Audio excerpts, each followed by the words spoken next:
किसान भाइयों, देसी कपास की हाइब्रिड वैरायटी शक्तिवर्धक की KR 64 पिछले साल बीज नहीं मिला किसानों को, और इस बार यहां पर फतेहाबाद जिले के धांगड़ गांव में KR 64 लगा रखी है किसान साथी ने। हमारे काफ़ी पुराने सब्सक्राइबर भाई हैं, इनसे बात करेंगे KR 64 कैसी खड़ी है इनके खेत में, वो मैं आपको दिखाऊंगा। बहुत ही बढ़िया वैरायटी है देसी कपास की, नीचे न जड़ने वाली वैरायटियों में आती है।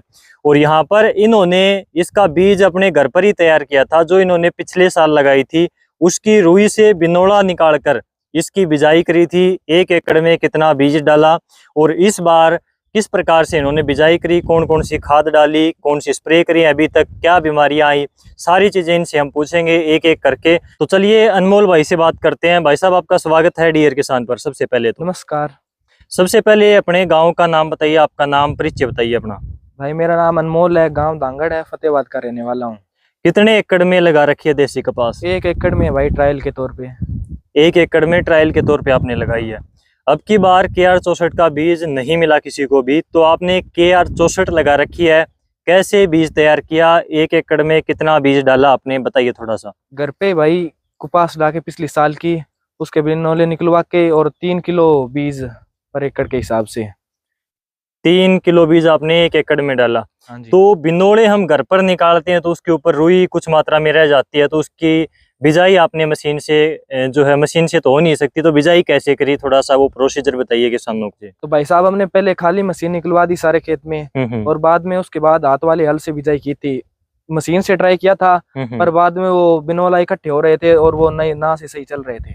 अच्छा, आपने खाली मशीन घुमवा दी खेत में ताकि लाइन लग जाए खेत में। हाँ। उन लाइनों पर आपने जो है हाथ वाले हल से बिजाई कर दी। हाँ जी। बिजाई के टाइम पर खाद आपने कौन सी दी, बाद में कौन सी खाद दे रखी है खेत में? कोई भी खाद नीचे से नहीं दी। एक NPK दिया है 1 हफ्ते पहले, 13-0-45 और सागरिका। आपने कोई खाद नहीं डाली इसमें? नहीं डाली। DAP, पोटास, बाद में यूरिया नहीं वगैरह? डाली भाई साहब, कोई भी खाद नहीं डाली है। एक आपने केवल अभी 1 हफ्ता पहले स्प्रे किया है हाँ जी। खाद का, NPK का, वो भी सागरिका के साथ में। हाँ। तो देसी कपास में जैसा कि हम देखते हैं ये हाइब्रिड वैरायटी है, और हाइब्रिड कहते हैं कि एक बार लगाने के बाद में अगर उसी निपजे हुए बीज को दोबारा लगाते हैं तो पैदावार कम हो जाती है। लेकिन आपके खेत में जैसा कि हम देख रहे हैं, मेरे हिसाब से तो ना तो कोई रुई में कमी है जो मेरे को लगा, और ना कोई फाल में फूल में कमी है। अच्छी फ्रूटिंग आई हुई है, बहुत ज्यादा फ्रूटिंग आई हुई है भाई साहब, और खोए का वजन है वो बहुत ज्यादा है। वजन भी अच्छा है। हाँ। और एक रुई के अंदर कितने बिनोड़े हैं लगभग? 8 से 9 से बिनौले हैं। एक पांगड़ी के अंदर 8-9 बिनोड़े हैं एक हाँ। रुई के अंदर। तो जो किसान भाई जिन्होंने अब की बार, आपके अलावा कुछ किसान भाई और भी हैं मेरी नॉलेज में जिन्होंने घर का बीज लगाया है, उनसे भी हम बात करने की कोशिश करेंगे। तो आपके हिसाब से ये कामयाब है टेक्निक पिछले भाई बीज साहब, वाली? बहुत बढ़िया कामयाब है।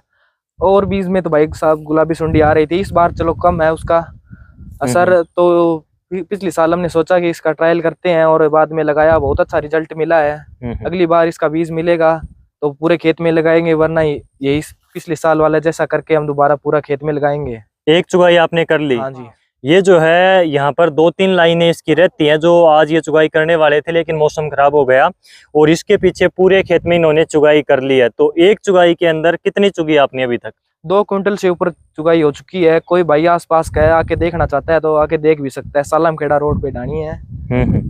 तो यहाँ पर जो पिछले साल का बीज तैयार करके अब की बार इन्होंने लगाया, क्योंकि इस वैरायटी का बीज मिलता नहीं है, पिछली बार काफ़ी ज़्यादा शॉर्टेज थी, बिल्कुल भी नहीं मिला किसी को भी, तो इसको आप दोबारा से लगा सकते हो। यहाँ पर आप इसका रिजल्ट भी आकर देख सकते हो, कोई भी कमी नहीं है। जो पैकेट वाला बीज था और जो घर का तैयार किया हुआ बीज है, उसमें कोई कमी ना तो इनको लगी है, और मेरे हिसाब से ना मुझे यहाँ पर देखने को लगी है। स्प्रे कौन कौन से निकाले हैं अभी तक आपने इसमें? स्प्रे भाई साहब 3 से 4 कोराजन किए हैं और 1 ट्रेसर किए हैं। कोराजन के 3 से 4 और 1 ट्रेसर का निकाल दिया। हाँ जी। तो इसमें एक जो है सुंडी की शिकायत आती है या फिर और कोई भी बीमारियां आती है? एक सुंडी की शिकायत आई है, ना कोई व्हाइट फ्लाई है, ना कोई थ्रिप्स है, ना कोई कुछ और बीमारी है। एक सुंडी की दिक्कत आती है। हाँ। जैसा कि इनके यहाँ पर नरमा पकेवे की तरफ है, क्योंकि इन्होंने खाद वगैरह नहीं डाली, तो ये यहाँ पर इन्होंने खुराक की स्प्रे अभी दे दी है। और एक आप बता रहे थे कि अभी इसमें NPK वगैरह की स्प्रे करने वाले हो? हाँ जी भाई साहब, अब करेंगे। मैग्नीशियम, बोरोन 13-0-45 और जिंक उसके साथ में ऐड करना है। तो ये एक खुराक की स्प्रे और करने वाले हैं, और रिजल्ट इनके खेत में आप देख ही सकते हो। अगर पौधे का फैलाव मैं आपको नीचे से थोड़ा सा दिखाऊं तो ये देखिए, अगर इससे थोड़ा सा आगे की तरफ मैं आपको दिखाऊं तो ये देखिए पूरे खेत के अंदर यही नज़ारा है, सेम कंडीशन है पौधे की। आज थोड़ी सी हल्की फुल्की बारिश हो सकता है, मेरे हिसाब से यहाँ पर भी हुई होगी, बूंदाबांदी हुई है, बूंदाबांदी शाम से है। हाँ, क्योंकि सार की साइड से जो हम फतेहाबाद की तरफ बढ़े हैं तो यहाँ पर पूरे एरिया में बूंदाबांदी हो रखी है रास्ते में भी। और मैं इससे आगे थोड़ा सा आपको खेत के अंदर और दिखाऊं तो इससे आगे इन्होंने चुगाई कर रखी है। मिट्टी मेरे हिसाब से भारी है आपके यहाँ हाँ पर। भाई साहब, मिट्टी बहुत अच्छी है और इस बार सैंपल कटवाया था, फास्फोरस बहुत ज्यादा है हमारी यहाँ की मिट्टी में। अच्छा, मिट्टी आपने चेक करवाई है खेत की? हाँ भाई साहब, और उसी के हिसाब से कुछ खाद पानी दी है। बिल्कुल, मिट्टी इन्होंने खेत की चेक करवाई है, इनकी काफ़ी अच्छी चीज़ लगी। तो मिट्टी पानी आपको भी टेस्ट करवाना चाहिए अपने खेत का, जिससे पता चल जाए कि कौन सी आपको खाद डालनी है और कौन सी नहीं डालनी, ताकि आपका जो अतिरिक्त खर्चा होता है खाद का उससे बचा जा सके। और अगर आप एक्स्ट्रा खाद डाल दोगे तो उससे भी आपका नुकसान ही होगा फायदे की बजाय। तो ये चीज़ें हैं, थोड़ी सी आपको ध्यान देनी चाहिए। हर एक किसान से कुछ ना कुछ नया सीखने को मिलता है। तो यहाँ पर ये हैं अनमोल भाई और ये इनके पिताजी हैं। तो इन्होंने यहाँ पर देसी कपास लगा रखी है, क्या कुछ कंडीशन है वो मैंने आपको दिखाई। और घर का बीज तैयार करके इन्होंने बिजाई करी है। इस टेक्निक का प्रयोग काफ़ी किसानों ने अब की बार किया है, अगली बार आप भी इसका ट्राई कर सकते हो। इसका रिजल्ट कैसा है वो मैंने आपको दिखा दिया है। तो ये सारी चीज़ें कन्फर्म हो जाती हैं। आज के इस वीडियो में बस इतना ही, और आपका भी बहुत बहुत धन्यवाद। थैंक यू भाई साहब।